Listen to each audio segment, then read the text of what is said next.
Assalamualaikum warahmatullahi wabarakatuh. Kami dari kelompok 4 akan menjelaskan materi dari kelompok 2 yang berjudul Undang-Undang Dasar 1945. Saya Siti Zawid Isnani dengan NIM 230110132 Dan saya Marhamah 23011133. Dan saya Rifka Anissa dengan NIM 230110158.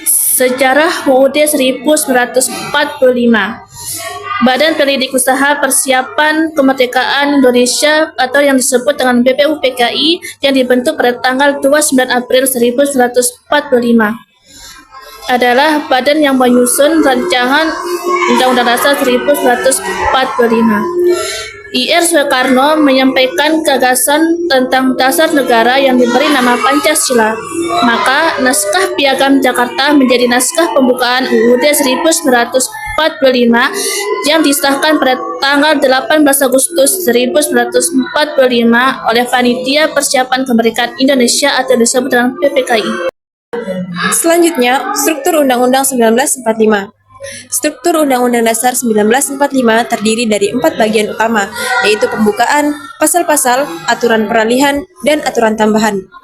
Pembukaan berisi cita-cita bangsa, tujuan negara, serta dasar negara Pancasila yang menjadi pedoman dalam kehidupan berbangsa dan bernegara. Pasal-pasal memuat berbagai aturan dasar yang mengatur penyelenggaraan negara, hak dan kewajiban warga negara, serta hubungan antar lembaga negara. Selanjutnya, aturan peralihan yang berfungsi untuk mengatur proses penyesuaian diri aturan lama ke aturan yang baru agar perubahan dapat berjalan dengan baik. Sementara itu, aturan tambahan berisi ketentuan pelengkap yang mendukung pelaksanaan Undang-Undang 1945.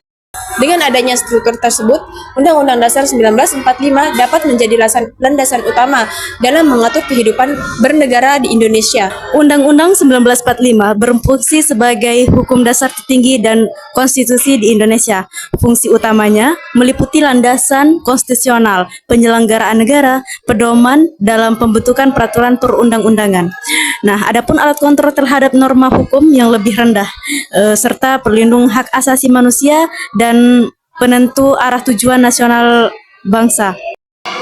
Hukum dasar tertinggi, yaitu berfungsi sebagai norma dasar dan sumber hukum bagi seluruh peraturan perundang-undangan di Indonesia, seperti undang-undang hingga peraturan yang lainnya atau hingga peraturan daerah.